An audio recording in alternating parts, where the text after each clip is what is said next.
Hello, everyone, and welcome to the webinar, Toxic Release Inventory, or TRI, for Communities. We're happy you could join us today. This webinar is 90 minutes long.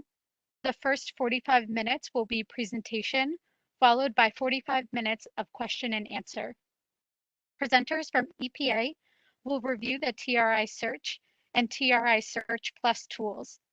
EPA recently redesigned these user-friendly tools to include simpler interfaces, additional search options, enhanced mapping capability, charts, graphs, tables, and print-friendly features for producing colorful handouts that are particularly useful for highlighting environmental concerns in environmental justice communities.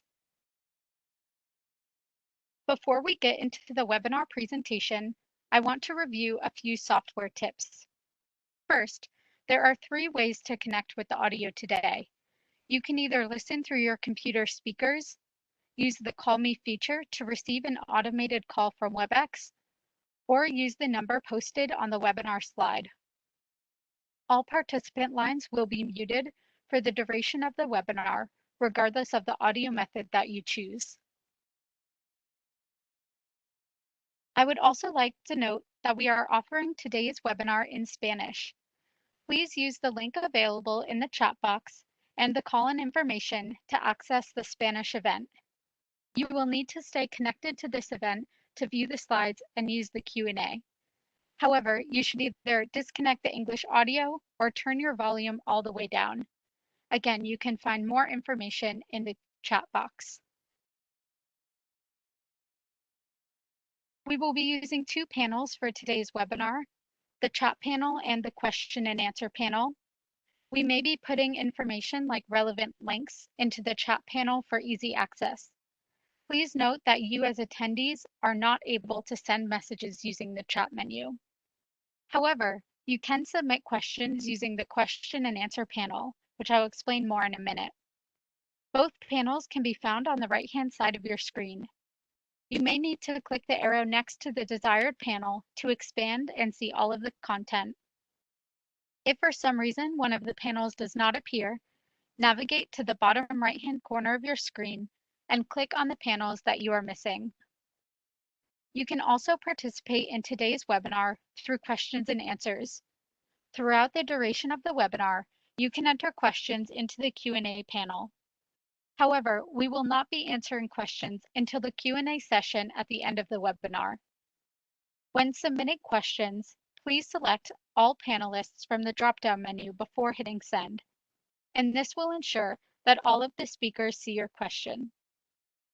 As I mentioned, questions will be moderated at the end of the webinar during the Q&A session. For those joining in Spanish, please feel free to enter your questions in Spanish. The webinar materials and the slides have been made available on the TRI homepage, and so those are posted if you'd like to follow along that way. With that, I will now pass it over to EPA.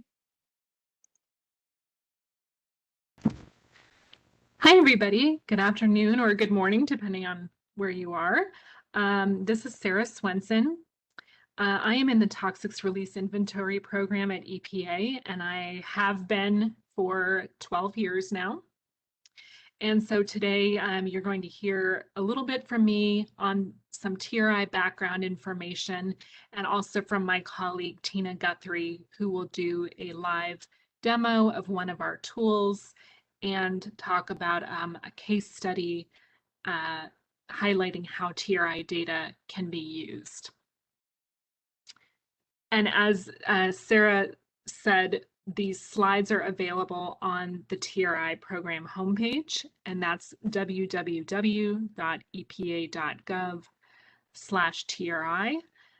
And there is a link to them in the banner in the upper left corner of the homepage. So what is the TRI? The Toxics Release Inventory is an information resource that can help you learn about toxic chemical waste management at facilities across the country. So we have data from more than 21,000 facilities, and they report on more than 800 chemicals and chemical categories. And EPA receives these data annually and has since 1987 directly from facilities. So TRI is a very robust information resource.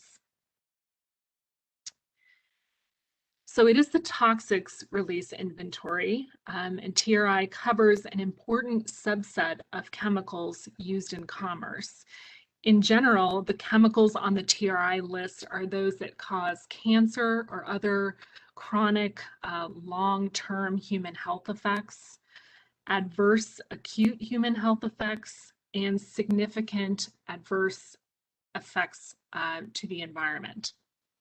And there is a web page listed here where you can view the full list of covered chemicals.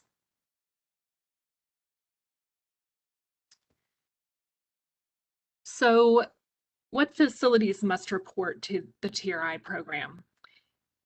We have manufacturing facilities, federal facilities, coal and oil, electricity generation, certain mining facilities, and hazardous waste management facilities. Those are the large categories of industry sectors that the program covers.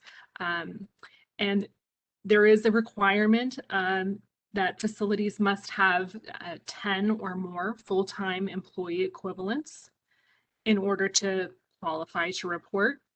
And they must manufacture, process, or otherwise use more than a certain amount of a chemical on the TRI list per year. So if a facility meets all three of these requirements, then they must report to the TRI program. So we typically get more than about 80,000 reporting forms from 21,000 facilities across the country. And this slide shows you kind of where they are concentrated. And they are in all 50 states as well as the US territories.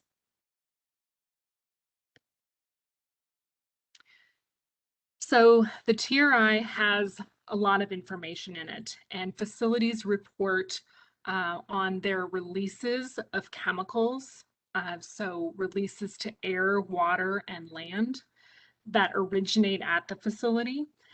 They report on other ways that they are managing their chemical waste, like recycling, treating the chemical waste to be less toxic, and burning the chemical waste for energy recovery.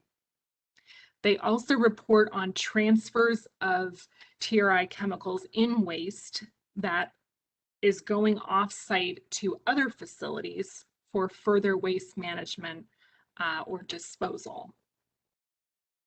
And then we get a lot of information on what facilities are doing to prevent pollution. So newly implemented source reduction activities are reported by facilities in the year that they are implemented. And we have a nice glossary webpage that explains the TRI terms in plain language, and that link is listed on the slide. So you'll hear us talk about releases a lot today, and that word appears in a lot of the TRI data access tools. So a release is the way that, or rather it is chemicals entering the air, water, and land from the facility. And we use words like release, emission, discharge, all kind of interchangeably. But it's basically chemicals leaving the facility. And the likelihood that people are going to be exposed to these chemical releases depends on the type of release and a lot of other factors. And we'll talk a little bit more about that later.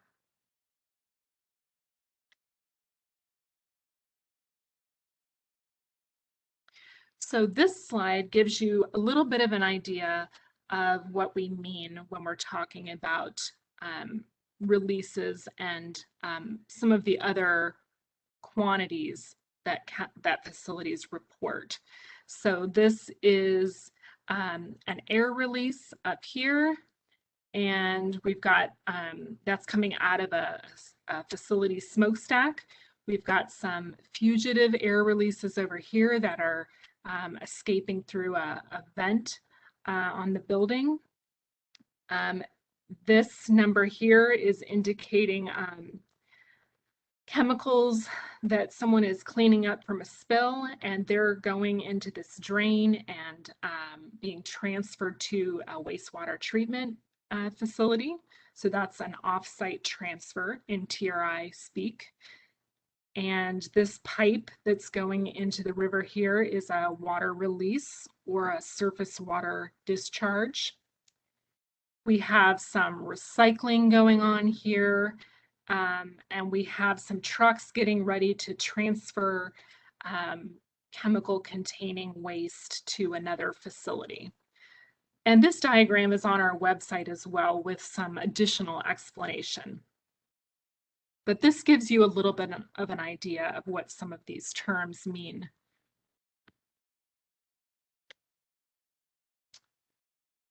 So there are a lot of different ways that TRI data and information can be used, and they're actually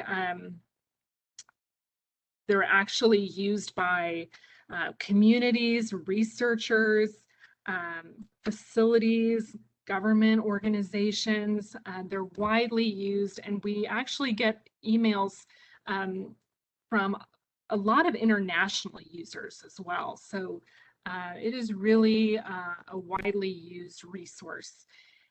TRI can be used particularly by communities to identify what facilities are operating nearby, where they're located, and what chemicals they're using or putting into the environment. TRI can be used to track increases or reductions in releases from certain facilities over time. You can see whether they are increasing or reducing their chemical waste. You can use the data to prioritize efforts to reduce pollution from facilities in a certain area. You can compare the releases and pollution prevention efforts of facilities in one location with similar facilities across the country. And there's a variety of research purposes that TRI can be used for, including health research, financial, sort of investment research, and looking at corporate environmental performance. And we have a web page that goes into much more detail about how the data can be used and gives a lot of examples, including from community groups using the data. Another concept that I want to mention before you see the demonstration of our tool today is this idea of risk screening scores. So TRI data are primarily quantity data. Facilities report the number of pounds of chemicals that they're putting into the environment or that they're managing in other ways. But the quantity data alone are not enough to indicate whether it is safe to live near these facilities. And actually, TRI data cannot tell you whether it's safe to live near these facilities.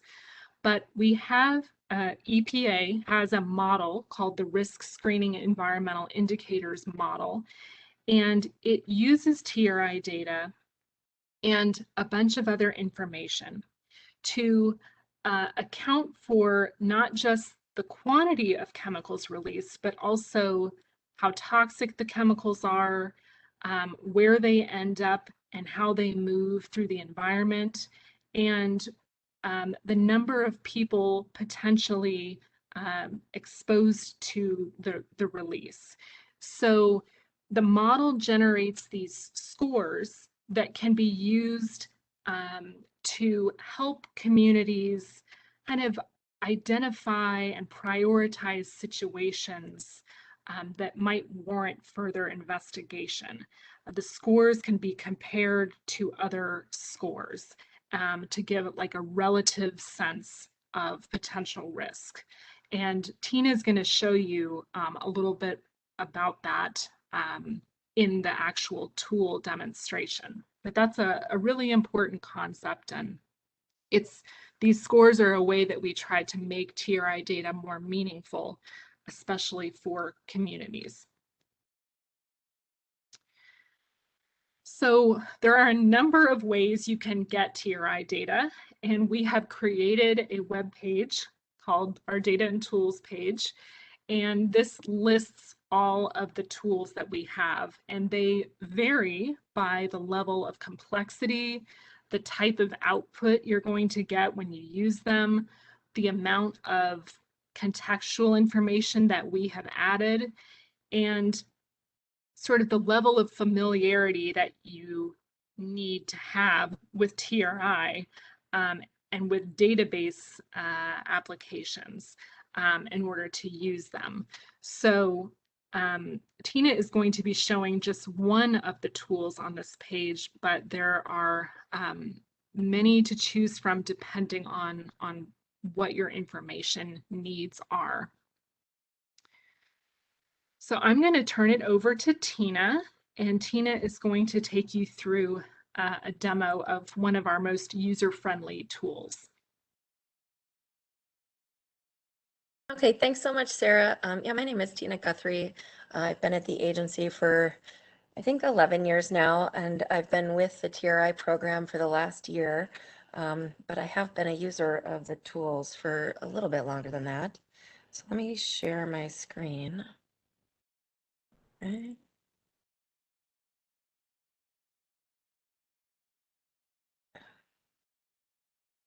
Okay. I think you guys can see my screen now. At least I can see it. How's everybody viewing it? We can see it, Tina. Okay, wonderful. Okay, so it's very easy to get to the TRI search tool, which is the tool I'm going to be talking about today. This is our main EPA page for our program. And as you can see up here, you can register for webinars. Here at this top right here, it says join the TRI email list. If you guys have questions, you can subscribe there. You can also see that you can go to a Spanish version of these web pages. Let me scroll down a little. And here is the actual tool. So the TRI search tool, it's a community-oriented tool, like Sarah was saying. It's basically located right at the bottom of this homepage, so it's very easy to get to. And there are various search options available. So you can see them as you kind of, look across. You can do address, state, county, zip, the metro area that you're in, a watershed if you're interested in that approach, tribal lands if you live on or near tribal lands, and you can just search by TRI facility name or the TRI ID number too. A couple more things on this page I wanted to highlight. This you can also do in Spanish, which is up here. This how to search is actually a really nice function. Kind of gives you suggestions if you're having trouble finding a facility or an area that you're looking in. It can give you a little bit more hints on it. And also there is this wonderful short instructional video. It's 9 minutes. I actually just watched it, and it was done by Sarah, who was speaking earlier, which is great. And it's very nice if you have questions after this. If you don't want to watch, the longer version, here is a quick little instructional video, which is nice. We're going to be looking at North Charleston, South Carolina today. Oh, one last thing. You can also search by viewing your current location. Like, let's say you're walking around and you're in an area, that's near your house or whatever. You can use this view current location on your phone or on a tablet, which is sort of helpful. So let's view the search results for North Charleston, South Carolina. Hopefully everything goes smoothly with my live demo.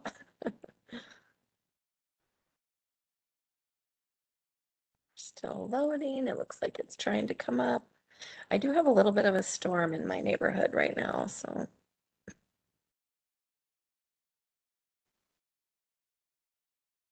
let's try it again. I'll just go back to new search. Oh, come on. Okay, let's try again. Let's see. North Charleston. And it does save some of your recent searches. I don't know if you guys saw that, but it'll save if you look up some of your facilities that are maybe living near you. It will actually, you know, kind of save a few of them, not all of them, in that little drop-down menu when you're typing, which is nice. Okay, we're going to search again. Oh, wonderful. Okay, we're getting better here. Okay, so this has a lot of information on it. So I just want to point out a couple features. Up at the top, you can see this green bar that stretches across. This is going to show you all the facilities that are within 10 miles of North Charleston, South Carolina. So there's 31 facilities, and the default for this TRI search tool is 10 miles, but you can switch this by going up or down. There is a range. You can do 1 mile up to 100. So you kind of have to stay within that parameter. Otherwise, you know, you could always do a new search and search by state or by the US, or, you know, maybe a different search parameter if you're looking for greater than 100 miles. So if you kind of scroll down here, there's releases, which is what shows up immediately. So as you can see here, you can see larger circles with darker purples and some, you know, smaller circles that are either light purple or more of a clear color. That's showing you the total releases by each of the facilities.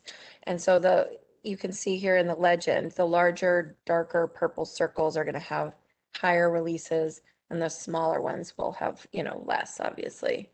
So that's just releases by all of the facilities in this search radius. Now we can go down and also look at the potential risk score, which Sarah had talked about earlier. And as you can see, they shift, right? So maybe you have a facility that had a lot of releases, but maybe the chemical wasn't as high of a risk. And so here you can see if I hover over this, it's Lanxess Corporation, and that has some of the higher risk scores in this pretty small community. But anyway, you could kind of see that it's important to look for both the releases and the potential risk in your area. You can also search by industry sector, which is sort of interesting. So you can see different types of industries. You know, this one happens to be a chemical sector, but here what's red is, well, that's just other. Here, there's another one that is on transportation equipment. So if you hover over this screen or any of these, you know, circles that you're interested in, it'll give you a little bit more information. I forgot to mention earlier too, if you look at the bottom here, there's a dot down here that you can show other EPA regulated facilities. So if you want a more complete picture of the neighborhood or your area, that might be helpful. Okay, so we're gonna go down to the next tab, which is our demographic profile. This map is a little bit different view in that it pulls in data from our EJ screen tool.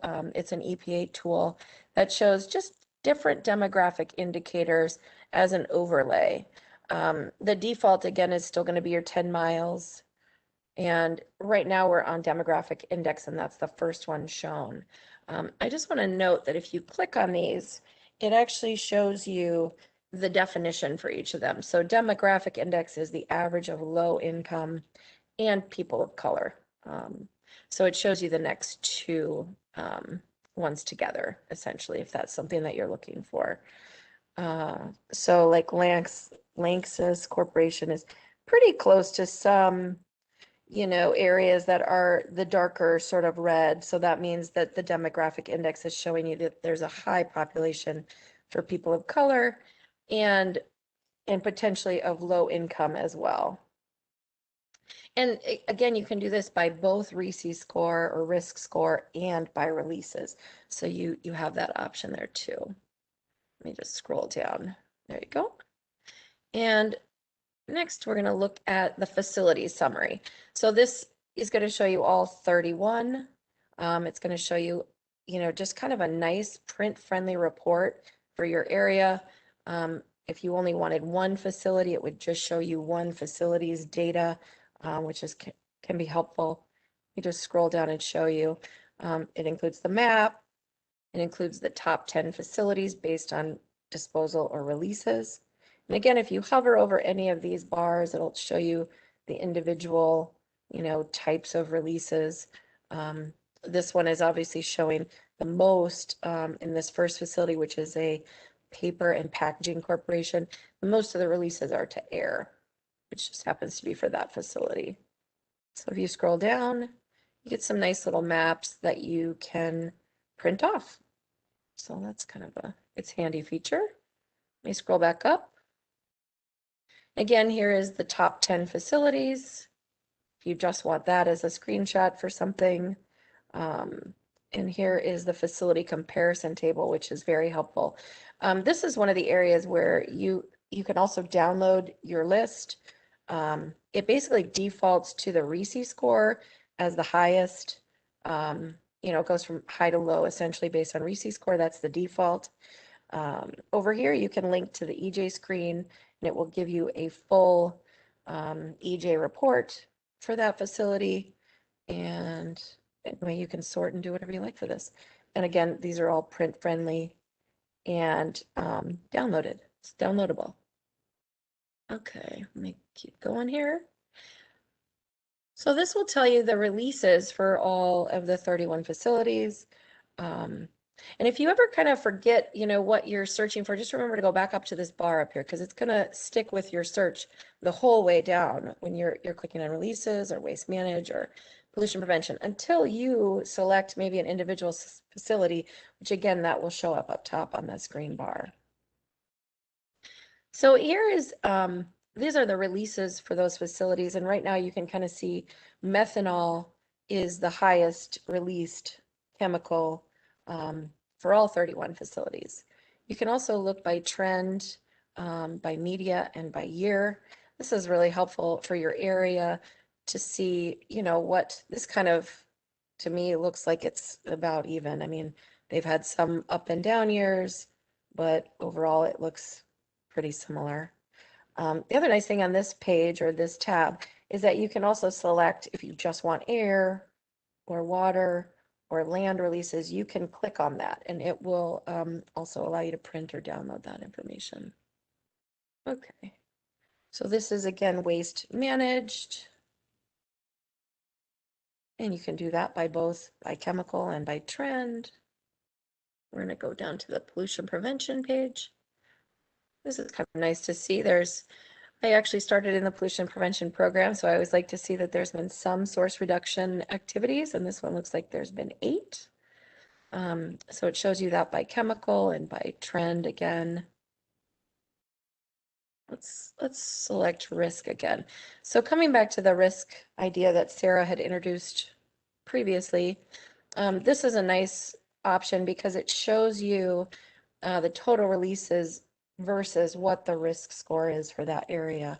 Again, here it's showing you the methanol is the largest release, but really the risk score, the highest RISI score is coming from ethylene oxide. So, you just kind of want to be aware of that when you're looking at facilities in your area. And again, you can do it you can trend by media and by year.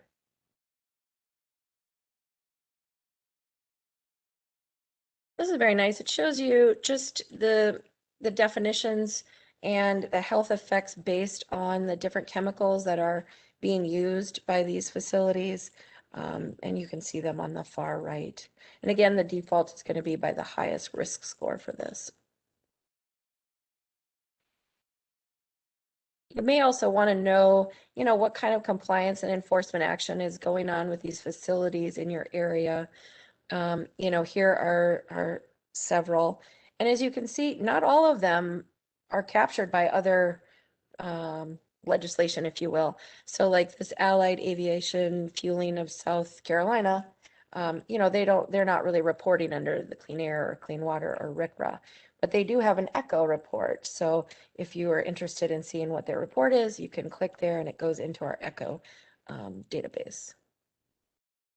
Okay, I want to show you really quickly what happens when we go into TRI Search Plus. So the nice thing about Search Plus, or one of the main differences, is TRI Search, you're only able to look at data from 2019. So just our most recent data, if you will. And TRI Search Plus is going to allow you to look at 12 years. And now when we get our new data, it'll be 13 years, right? We always continually add. So up here at the top, you'll get this option, continue with your existing search, or you could clear it and go to a new search. Well, we want to keep with our current search just because I want to. So you can see now there's 45 facilities, whereas previously there was 31. So that's sort of an interesting trend in itself, right? So in 2019, we only have 31 facilities, but over the last 12 years, at some point there were more facilities, 14 more facilities reporting. So, you know, it's just sort of nice to know. Now, TRI Search Plus also has a lot of additional filter options.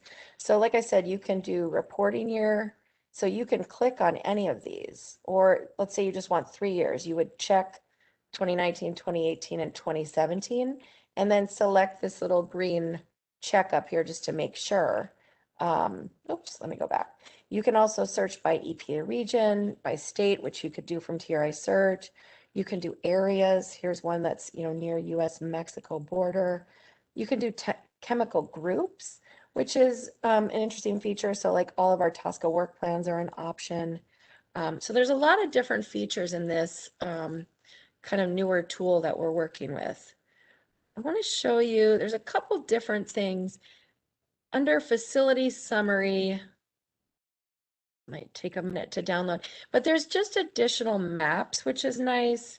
I think it's still working here. So, you know, where the other ones, you only had 2 options for maps, this does have some additional mapping options. And again, you can individually download all these, take snapshots. It's just nice for when you're doing a presentation, maybe for like a local government or, you know, for whoever you would like. And the other different, there's a couple different maps under waste managed and pollution prevention as well. But I want to show you this customizable table because this is also very different than what we have in TRI Search. You can select, you know, whatever you would like in your table, which is very nice. You can add the census tract data, zip code, federal agency, parent companies, which can be interesting. You know, on-site and off-site releases. Here is basically what you have just by using your current search, essentially. And again, this can be downloaded. It can be sorted, you know, if you want, by any of these columns, frankly. So if you know, however you would like to sort them. So that is very nice. Okay, so let's come back to the home page. Okay, I think lastly, I want to talk just really briefly about a community group. Let me stop sharing the demo. Okay. And let me get back to the actual slides. Here we go. Okay, I just wanted to talk really briefly about a case study that was done in EPA's Region 4, and it is in the North Charleston area of South Carolina. It was presented by this, you know, community group, Low Country Alliance for Model Communities, and it was presented by Omar Muhammad. And I thought it was very interesting, which is why I wanted to share this with you guys today. Let me go down one more. Here we go.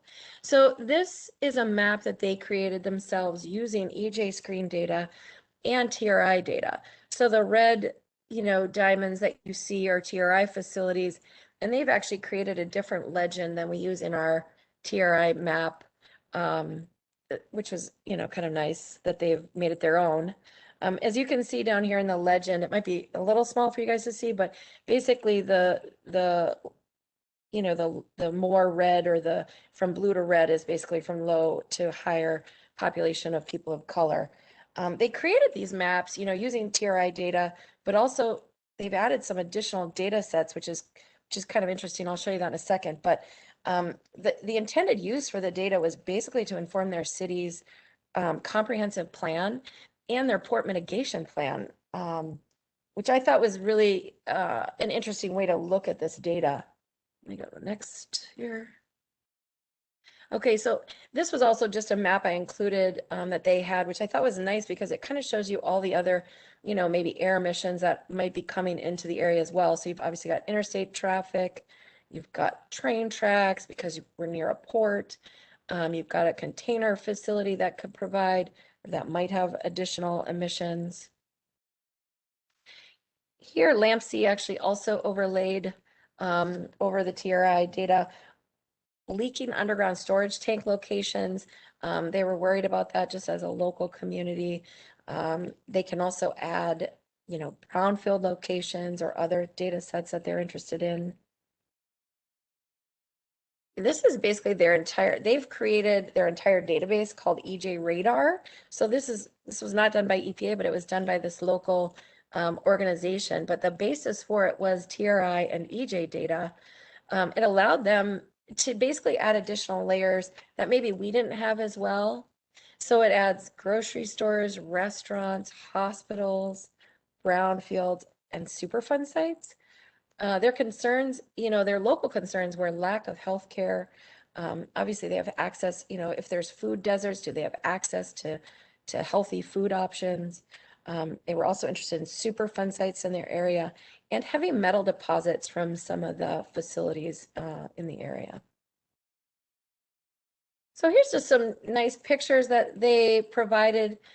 You can see that they've done a lot of community engagement. They had a lot of meetings that they talked to the community about just to try to find what their worries were and what their concerns were. They also provided training with these, simpler air monitoring devices. The top middle one is soil samples that were being done by LAMP-C staff. And below that is just an example of an air monitor that they were using. And then the top right is very nice because it shows all the locations of the air monitors that they had to work from. So the key findings for this community endeavor or this, project was they did find that, contemporary land use practices and the decisions for zoning or, where to allow new facilities to be sited, they definitely were exacerbating some pre-existing disparities. And some of them listed, you can see there. They found that the more affluent, whiter neighborhoods, they weren't as negatively impacted due to the effects of these protective overlay districts and downzoning. LAMP-C also identified, really high-risk neighborhoods and land use practices that helped inform the city's comprehensive plan, like I mentioned earlier. And they use the TRI and EJ maps to negotiate with the State Ports Authority, to kind of slow the zoning process essentially so that they weren't adding additional facilities in that area. And I know they got quite a bit of money to help, reduce that mitigation in the area through that community mitigation agreement. So I just thought that was really an interesting way to use it, and I think it was very helpful for their community. And I think that's it. So I just wanted to show again, I showed you guys the join the TRI email list was on the top right of our homepage. Here is our email, if you ever have any questions or, want to walk through your data and try to gain an understanding, please send us an email through tri.help@epa.gov. We have regional, tribal, and state TRI coordinators and reporting assistants available for everybody. So thank you so much.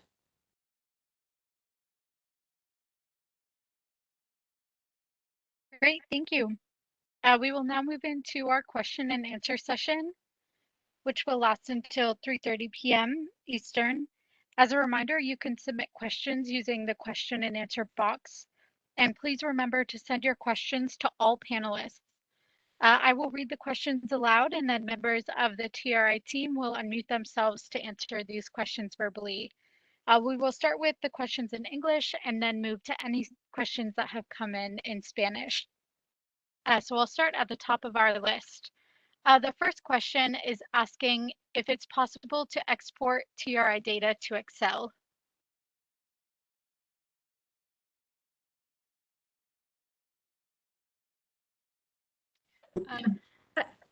This Oh, is go ahead. Sarah. Oh, but somebody else from the team can definitely take this one.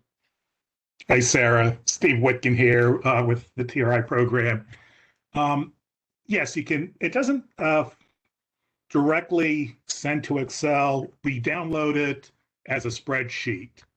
Now, if your computer, you normally use Excel, typically when you download the data, it will open up in Excel for you. And the tool that Tina was showing you, the downloads will open in Excel if that's what you use. And almost every other TRI tool we have available will perform the same way. There's usually a download feature which will open in your spreadsheet mode or Excel. Thank you. Sarah Chadwick, if you could make me the presenter, I can share my screen and just show everyone quickly where to download the raw data. And like Steve said, that you can download from within many of the tools a spreadsheet version, but we also make the raw CSV files available too. Sarah, you are the presenter now if you want to show or display anything.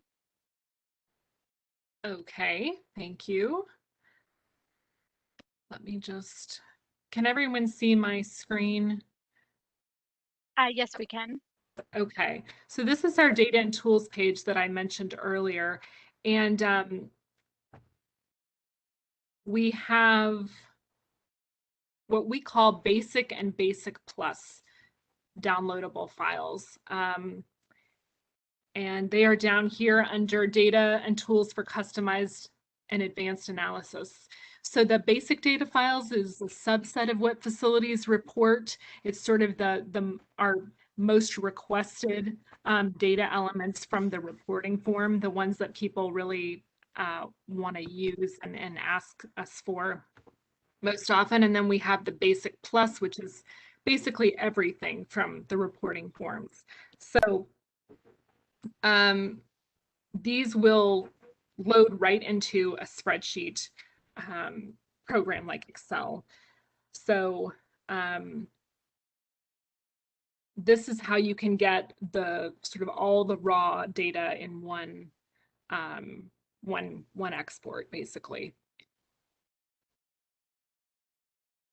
Okay, I'm going to stop sharing. Okay, great. The next question on our list is asking about the map that was shown as part of the tool. And they're asking, they don't see Berkeley National Labs on the map, and should that be included as a federal facility?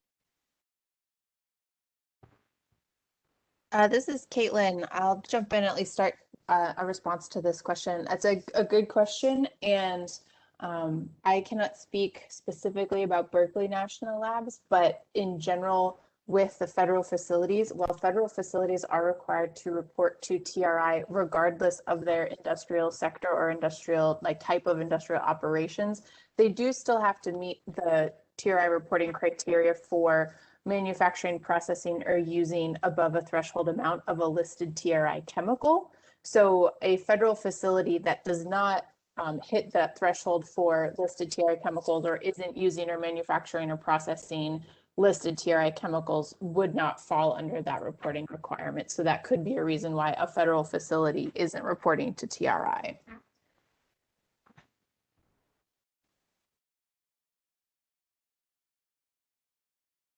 Great, thank you.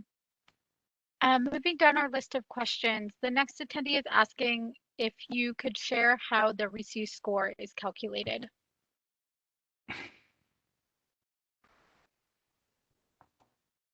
This is Sarah. I think Mitch is on the call. And Mitch, would you want me to, or someone to bring up the RISI website, or do you want to just describe? Sure. My name is Mitchell Sumner. A RISI score is a uniless value that accounts for the size of the chemical release, the fate and transport of the chemical through the environment, the size and location of the exposed population, and the chemical's toxicity. So in order to calculate the RISI score, and I'll refer people to our EPA's RISI website, epa.gov/RSEI, for more information. You can also find more information about how we do the calculations and the modeling through our methodology document. But essentially, it's three components. It's the chemical's inherent toxicity weight multiplied by the exposed population multiplied by an estimated dose, which is a calculated surrogate dose. Those three components are calculated together to calculate the RISI score as the main output of one of the RISI results.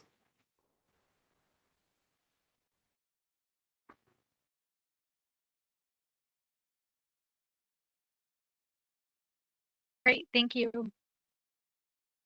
Another attendee asks, how old is the data that's being used in the tools that were shown today?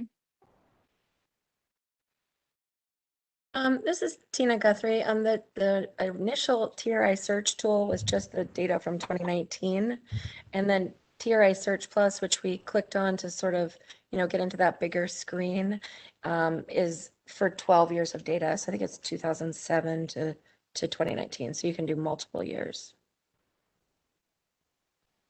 Yeah.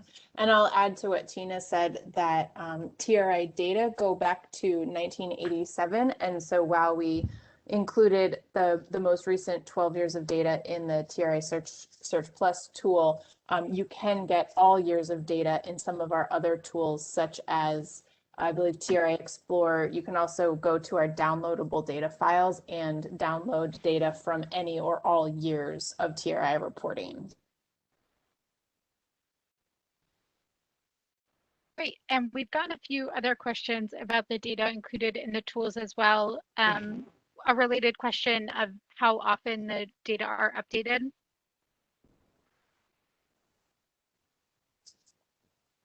Data are updated annually.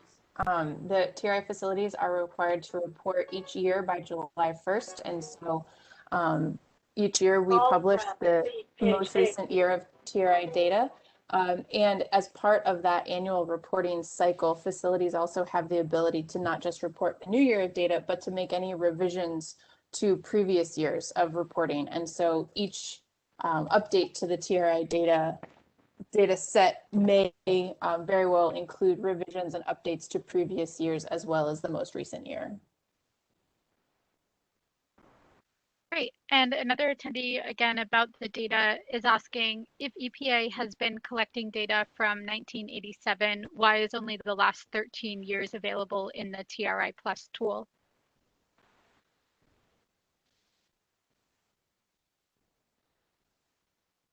If anyone else wants to jump in too, but I'll kick things off with that part of the evolution of the TRI program is that over the years of its existence, we have added both industrial sectors to the reporting requirements as well as chemicals and chemical categories. And so part of our decision making in managing the TRI tools and helping people use the data is to try to make it as easy and comparable and kind of easy to use appropriately as we can. And so part of that effort is making sure that year-to-year comparisons are as close to apples as possible. And so looking back over the last 10 or 12 or 13 years makes it really easy to look at things like trend data in a given location, because it's been a fairly consistent set of chemicals and sectors that are reported. Whereas if you were to compare 2019 data to say 1989 data, there has been a lot of additions made in the years in between, and so it wouldn't necessarily be an apples to apples comparison. But as I mentioned earlier, you can still access all of the years of data through some of the other tools on our website. Thank you, Caitlin. And this is Steve Whitkin. One thing I also want to add is we found over the years a lot of TRI data users do not actually understand the depth and the quantity of data that exists. It's not just one facility, what they release to air. There's a number of other factors and data elements we have. And quite often we find TRI data users are overwhelmed by how much data they get when they ask for everything.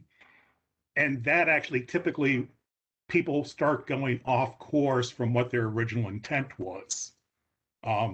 As Caitlin said, we have other tools, the data files, access almost every data element going back all years. And we have tools in a program called TRI Envirofacts. These tools all pull from the same database. So the data's there. And the Envirofacts data tools will give you access to, I believe, every actual data element that exists, plus some additional data elements we've included to help people use the data a little bit easier. But the data is there. It's just how much do you really need? And if you need everything, you probably need a tool that's more powerful than just the TRI search or search plus. Thank you.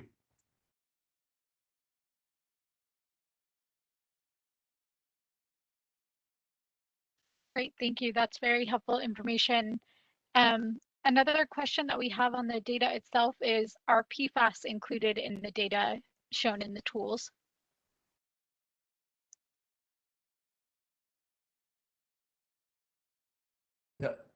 This is Steve DeVito with the TRI program. Not currently, but the 2020 reporting year, that data just came in as of July 1st, and that included the newly added PFAS chemicals. So the data on the PFAS chemicals will be coming out a little later in the year. So the tools don't currently contain any information on those PFAS chemicals that were recently added for the 2020 reporting year.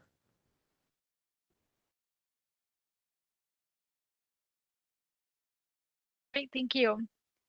So moving down our list of questions, one attendee is curious to know about trucking and train accident data and whether or not that is searchable. And so they're asking if the spiller needs to provide the location of the accident to TRI directly. And they note that their state of Washington is particularly curious about trucking. This is Stephanie Griffin, also with the TRI program.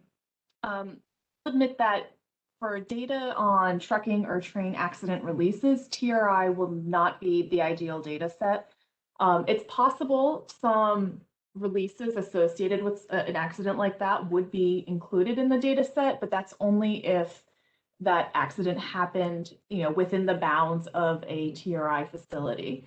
So anything that had happened en route, that would be, off-site of a TRI facility, that would not be included within our TRI data. And I'm not sure if anyone else on the call would know the best source for that information. I'm not sure if it would be, the Department of Transportation's Pipeline and Hazardous Materials Safety Administration, or maybe the Chemical Safety and Hazard Investigation Board. But for purposes of getting a complete list of data on truck and train releases, this would not be your best bet.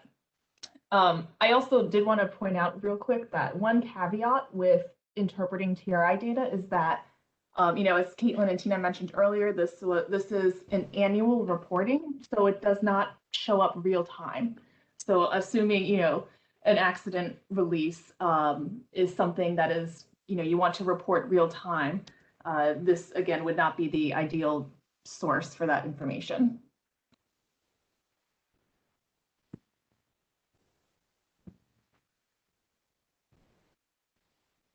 Great, thank you. The next question is asking about workplace and occupational usage. And so this attendee asks, how can I access workplace or occupational usage and exposure of a given chemical based on the TRI data for that chemical? And they're asking particularly about the state of California.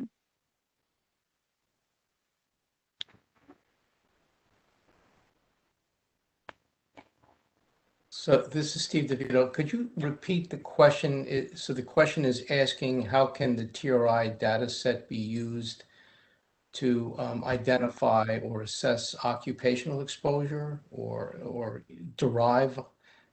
determine whether or not there is occupational exposure? Correct, yes.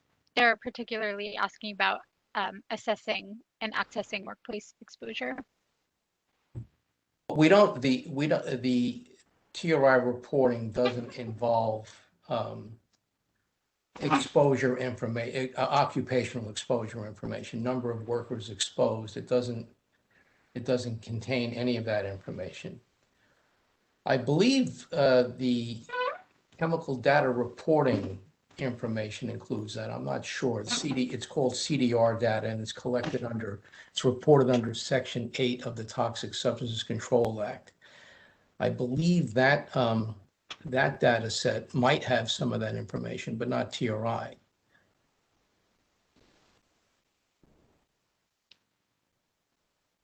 And Steve Whitkin here. And going along with what Steve DeVito just said, a simple way to look at what TRI data is released is essentially you need to think of that there's a dome over the entire facility. And the TRI data represents everything that happened inside the dome, which we call an on-site release, and anything which left that dome, which we refer to as an off-site release. Now, within the dome for the on-site releases, we may break it down. It went to the air or the water, but we don't define, was it within a certain building or was it through a leak in a pipe outside the building or inside the building? So you can't tease out the occupational exposure. Now, the TRI data is used in additional evaluations of hazardous chemicals when EPA, the TSCA program, evaluates chemicals if they should or should not be regulated. They do look at the TRI data oftentimes to determine are the quantities large enough to start looking at more details, and the EPA will go to OSHA and try to obtain information on the specific processes. Sometimes they'll contact facilities, but this is all getting outside of the TRI data that's made available to people or what the data is collected. Sarah, back to you. Great, thank you. The next question on our list is asking about caveats to using TRI search and RISI scores. So is there a place on the website where attendees can find caveats to using these tools? This is Sarah Swenson from the TRI program. We have two good resources that come to mind. One is our user guide called Factors to Consider When Using TRI, and that is linked to from the What is TRI webpage. And then we have a page called TRI for Researchers, and that has sort of our kind of like our top 10 sort of caveats or things to be aware of when you're working with the data, and that addresses some of the limitations. And if you Google TRI for Researchers, it should come right up if you can't find it from the homepage. And Go ahead, Steve. I was going to say, and the third source that Sarah did not mention is as you're looking at using the TRI data or you start an analysis or just a look, at any time if you have a question, please use the TRI.help email address. We have people that you can talk to. You can explain what you're trying to do, and we may be able to help you determine is TRI the best source, or if you are using the TRI data, what you may want to be aware of and consider, or just acknowledge this is one of the limitations. But the TRI is more than just numbers on a database. We have a full staff of people here willing and wanting to help you. That's why we're all here. Yeah, for more information on the risk screening and I environmental believe, indicators model,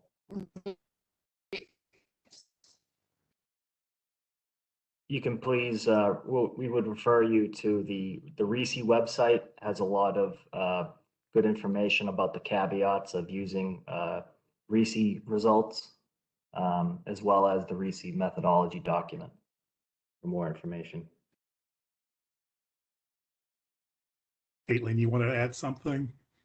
Oh, I was, yeah, just going to reiterate what you said about emailing us, because those are, it's us real people behind that email address that are eager to help you. And also just what Mitch just said about how the RISI website itself contains a lot of really helpful guidance documents for using RISI and the RISI specific caveats to consider.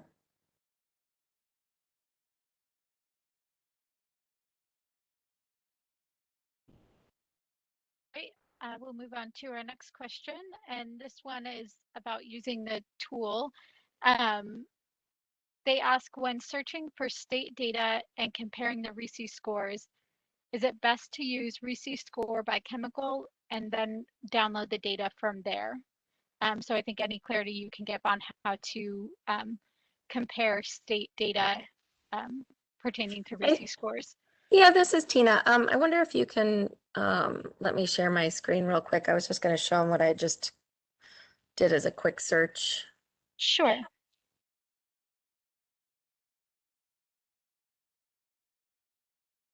Okay, there we go.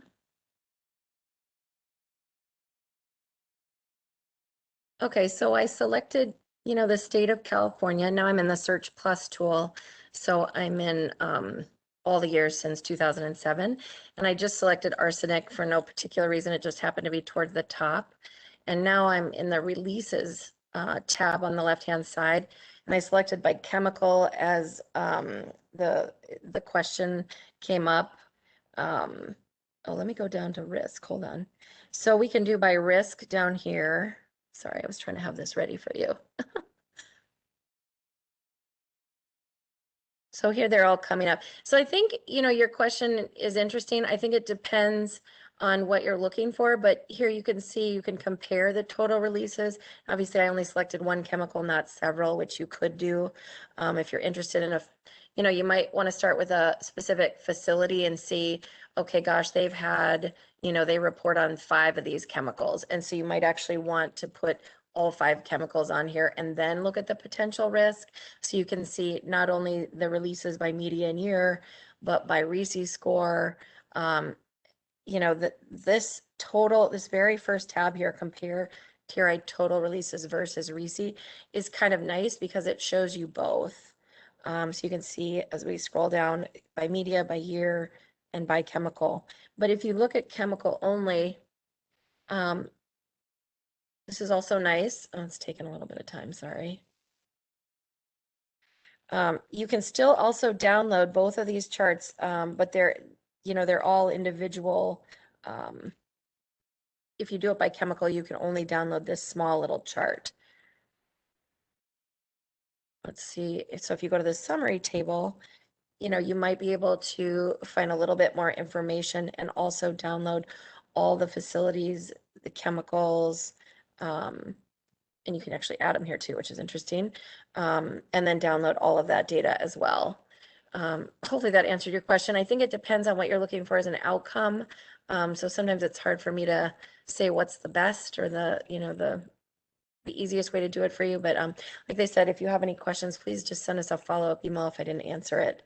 I can also answer the next question, but do you want to read it first, Sarah, about the filters and options for TSCA work plan chemicals?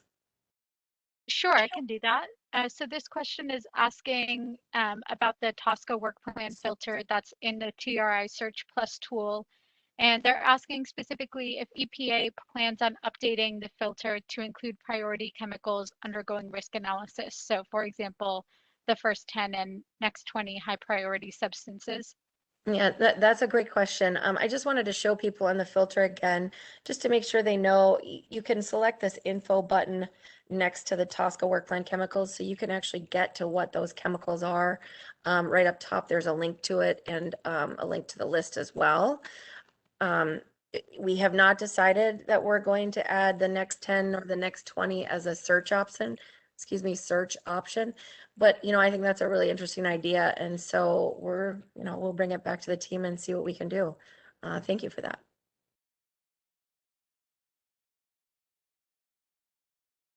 Great, thank you. The next question on our list is asking, where would I find out what mitigation is in place for TRI facilities in my community?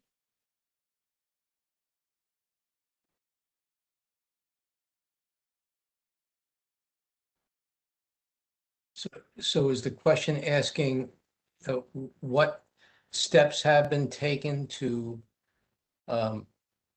minimize reduce releases or minimize exposure to chemicals that are released by facilities in a given community? Correct.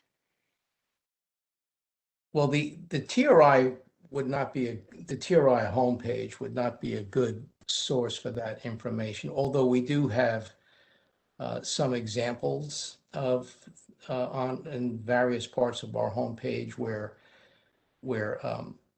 situations such as that have occurred. I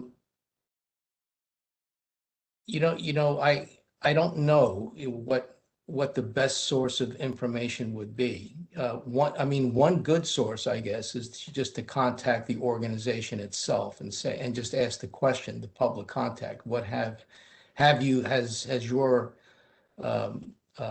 facility implemented any risk mitigation steps or activities? That's one way. We do have, I believe that Tina and Sarah mentioned that we do collect information on source reduction. So in an indirect way, from the TRI database, one could identify what source reduction pollution prevention activities a facility has implemented for a given chemical for a given year. And that in an indirect way, I guess, could be viewed as risk mitigation. Caitlin, you were going to add something?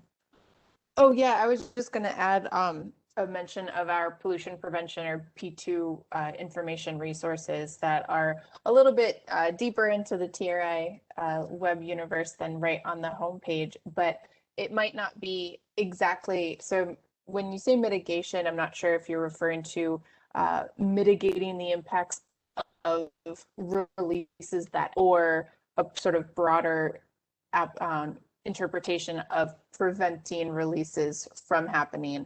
But if it's the latter, then I think, yeah, the TRI resources that Steve mentioned that are focused on the pollution prevention data that we collect could get at some of that information.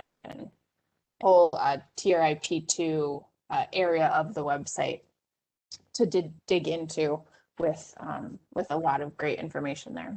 Thank you, Caitlin. And I'll add that Sarah Swenson started off about a data and tools page we can get from off of our website. And there's a link to a tool we call a P2 tool, pollution prevention.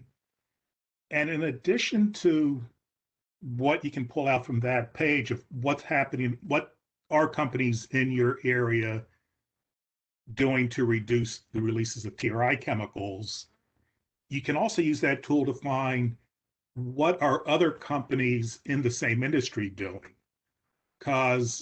which is one of the reasons for the P2 information flowing out. Is there a strategy a company 4 states away is using, which the company in your neighborhood may not be aware of? So it's a way to help facilities share ideas. And admittedly, not all facilities may look at what someone else is doing. So you can see what might be commonly done elsewhere, and you can pass that information off to your local industries or even local government agencies to help them. Thank you.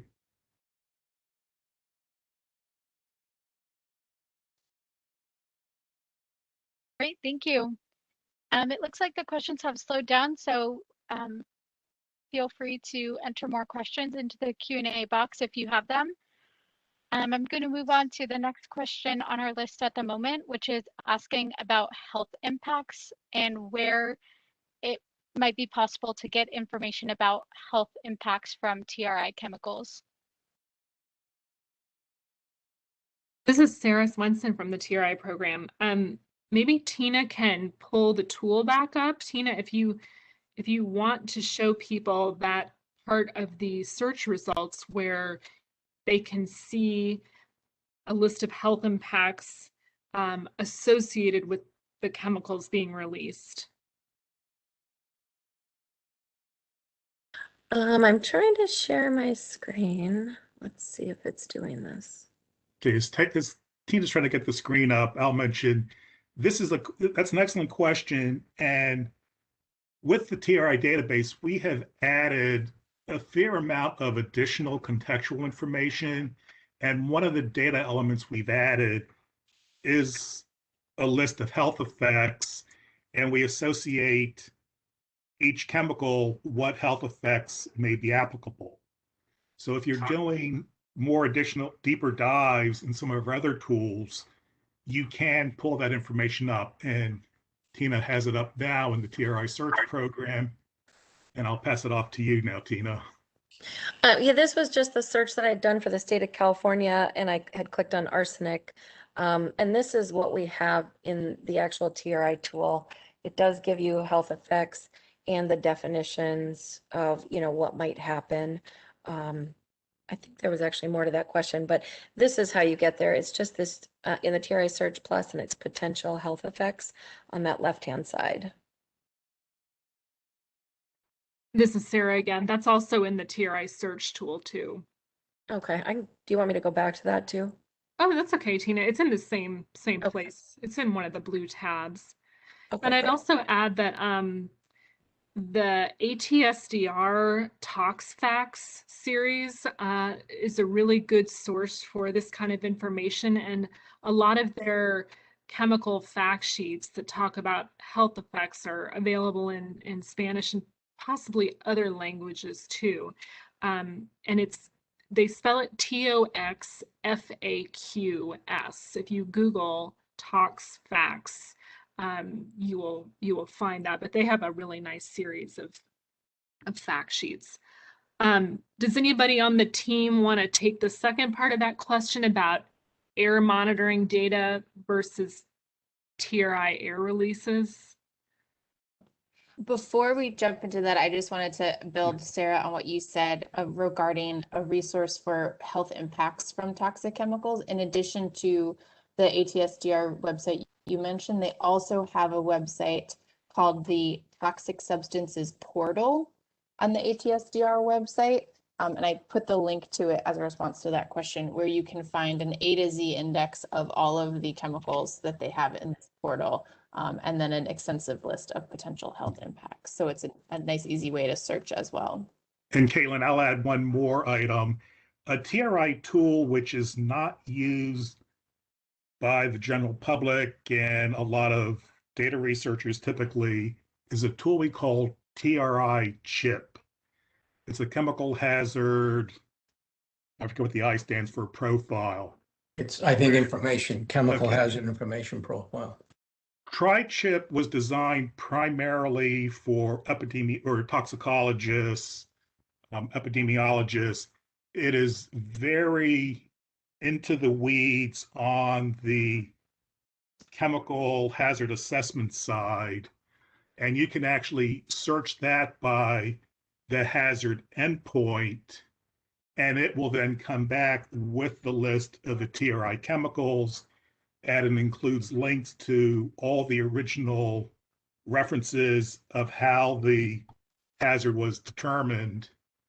I would actually suggest most people do not even try to use TriChip, But if you're working with an epidemiologist or are working on a project where you have that type of specialty available, they may want to be using it because you really need a high-end technical expert to be working the tool to make sense, because that is what the tool was designed for.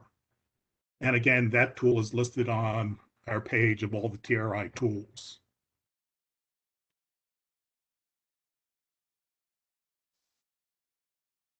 And does it want to handle monitoring now? Anybody? Mm.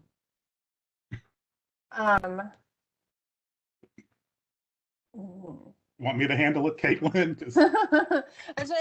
What first comes to mind is that there are some local community organizations who have done like air monitoring at a very local level to compare it to TRI releases, but I'm not sure if there's any larger scale answer.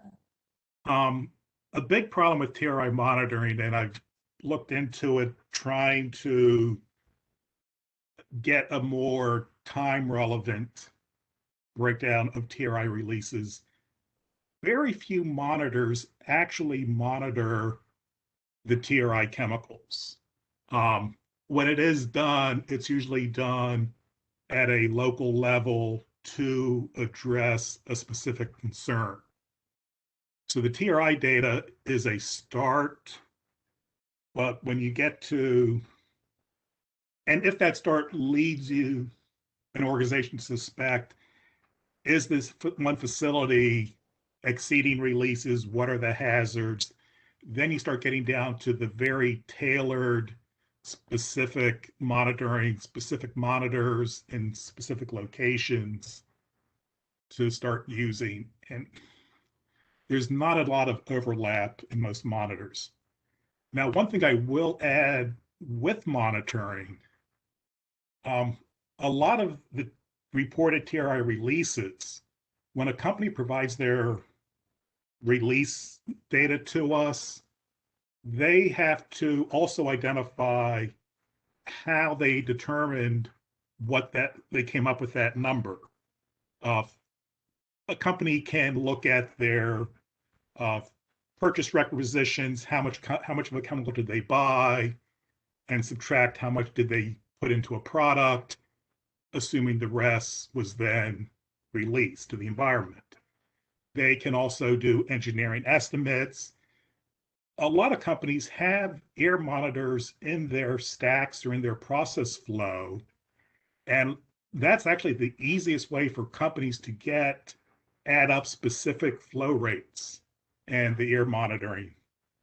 And that data, again, is part of the TRI database.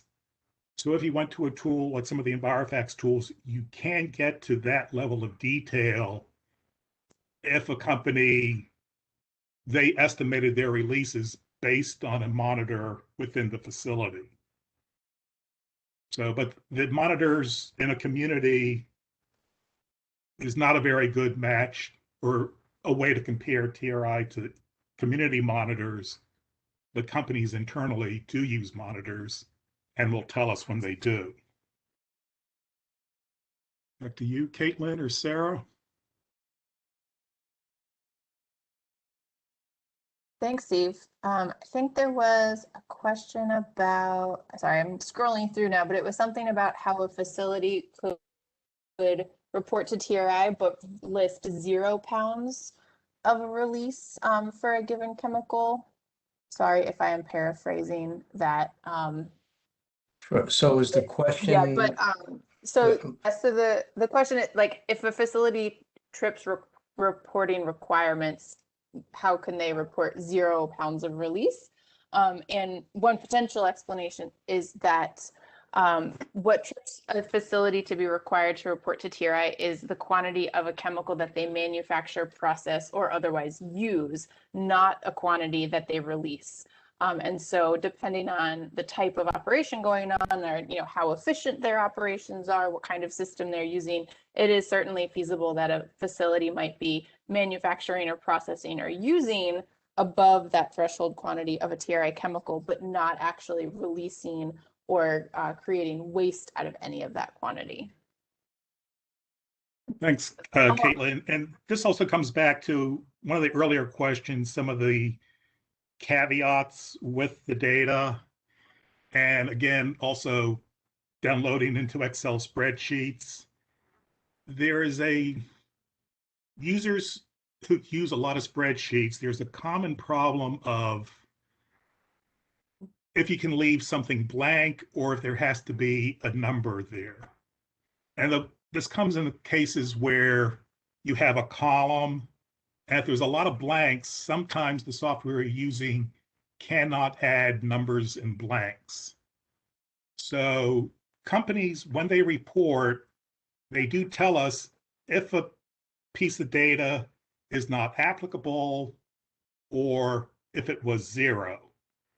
However, when we get to the data presentation side, not all, but a number of our displays will show zero when a company actually identified it as not applicable. So if zero or not reported is critical, you have to use some of the other databases that we have, primarily the EnviroFacts database. Thanks, Steve. Yeah, that's a great point as well. Yeah, so what it really reiterates is if there's a zero, you can't really say the company released zero. It may not have been applicable for them to fill out that section of the form because they may just have not had anything. We also have situations where a company may have released a very small amount and it may have been rounded off to zero. And a common situation is with dioxins. Dioxins are reported in different units than the rest. So if you were looking at dioxin release in pounds, it will show up as zero in most reports. Some of our TRI reports will show dioxins in grams, which is how they're actually reported.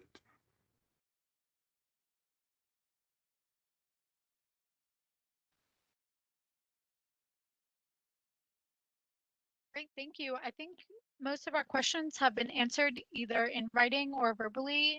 I do just want to give a chance for people to submit questions if they still have them.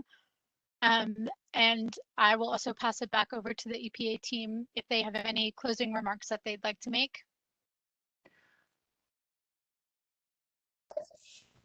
There's one question that came in asking about chemical toxic releases during the pandemic and how we can assess those.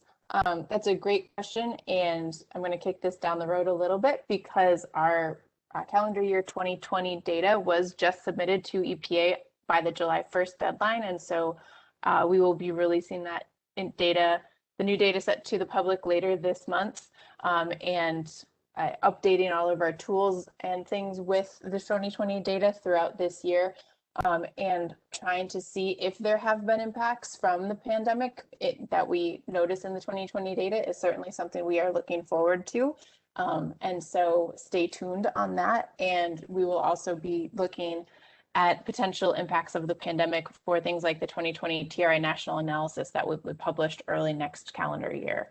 So that's something that we are interested in as well. So hold tight and we will hopefully have some information for you as the year progresses. Thank you, Caitlin. And I want to also add to what Caitlin said. Yeah, we're going to look at did the pandemic have any impacts, but there was also a lot of incorrect media information that was being spread around, unfortunately, as unsubstantiated rumors that that TRI facilities were going to be exempt from reporting due to the pandemic. That never occurred. If a facility was going to have a problem because of the pandemic, some of their reporting to EPA responsibilities, they could ask EPA to take consideration, but facilities were never relieved of the responsibility to report. So that misinformation kind of died out fairly quickly, but unfortunately it was inaccurate. And it was really a technical statement which came out from EPA, which quickly was misread in many places and kept spreading. But again, TRI never exempted any facilities from reporting due to the pandemic.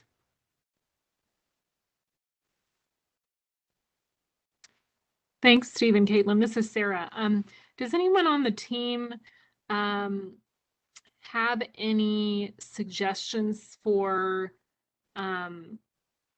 we got a question about monitoring of chemicals in soil from facilities that are closed, basically facilities that TRI doesn't regulate and maybe possibly aren't Superfund sites. Maybe they are, maybe they aren't, but does anyone know of a source of information on monitoring of chemicals at closed facilities? Yeah, I was thinking about Superfund data as well, or Stephanie had mentioned FRS data or ECHO data. They might have some archived reports as well. And the local governments might have information on it, like the county environmental authority or the state authority. It may not necessarily be archived in a federal database, or perhaps at the local level. And I know I've worked with a few communities and individuals who they were trying to get specific data, and when they couldn't locate data, would take it upon themselves to obtain data or obtain data on their own to verify existing data. And a common source they seem to go to are local universities. Quite often, if you have a concern, if you contact a local community college or a larger university, it's kind of a vague question to go to their environmental department and ask if anybody has done any testing or if they have anybody who may be willing to do some testing for your specific concern. And for a lot of communities, using the TRI data really needs to be a team effort. No one person can do it on themselves. No one person has the knowledge, the access to information. So bringing in the local government, find out what they have available. As I said, local universities quite often can be very helpful, and they may be able to provide testing for you. There may be fees available, or sometimes there may not be. They may have grant money to do it for you. But reach out to any local resource you can find.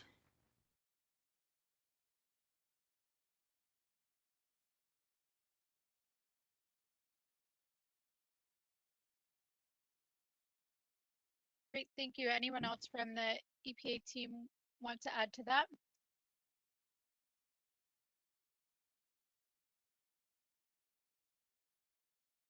I'm not hearing anything. Again, I don't see any other questions that have come in and have not been answered, so I'll open it up to the TRI team for any final closing remarks that they'd like to make. Well, thank you. This is Steve DeVito, and I would like to thank all of you for listening in. We hope that you learned something. I would especially like to thank Sarah Swenson and Christina Guthrie and Kayla and Jackie and the others that were involved with setting this up. This is a pretty big undertaking, and I think it went very, very well. So thank you all. This is Sarah Swenson again. I just wanted to mention to everybody a couple opportunities currently open for you to provide us with feedback. So one is a chance to let us know how you are using TRI data if you currently are. We are collecting examples of how TRI are being used by different groups and individuals. And one reason is for use in promoting TRI during our upcoming 35th anniversary campaign later this year. But having examples like those to point other data users to on the website or in different training materials we develop is also really important. So we would love to hear from you about how you're using TRI. You can email that same email address that's showing on the screen, tri.help@epa.gov, and let us know. We also have a survey going on right now. If you are a user of the TRI website, or if you look at it for the first time after this webinar, we would really like to know what you think, and we will use your feedback as we consider changes and enhancements to the website to make it easier for you to find what you need. And that survey is linked to from the banner on the TRI homepage as well. And then I thought there was one more thing I was going to mention to everybody. Oh, just that this webinar recording and the two that we have done previously in this series will be available probably in about a week or so on a new webpage just devoted to this webinar series. So you'll be able to get the recordings. And Sarah Chadwick, that is all I had. Sarah Swenson, Steve Wick and I just thought of one more thing that we kind of touched on very briefly, but it could address a lot of questions that came up, is the staff who's talking to you today is from EPA headquarters. We also have a fairly substantial group of folks in EPA's regions, and EPA is designed, we have 10 regions the country's broken up to, and the TRI coordinators within the regions, and you would find them, the TRI webpage, there's a contact us button, and that has a lot of breakdown of how to get to our regional coordinators and also tribal coordinators or representatives. Those folks are much closer to your communities than we are. Unfortunately, they have a very hard workload, but a lot of your questions they may have already looked into, and they may have some answers, and they know the specifics of the communities a lot better than we do. So contact your regional EPA coordinator and see if they may be able to offer some additional information, advice, assistance. They, as I said, they have a pretty high workload, but they are also probably underutilized in a lot of cases for local matters. That's all I have to add.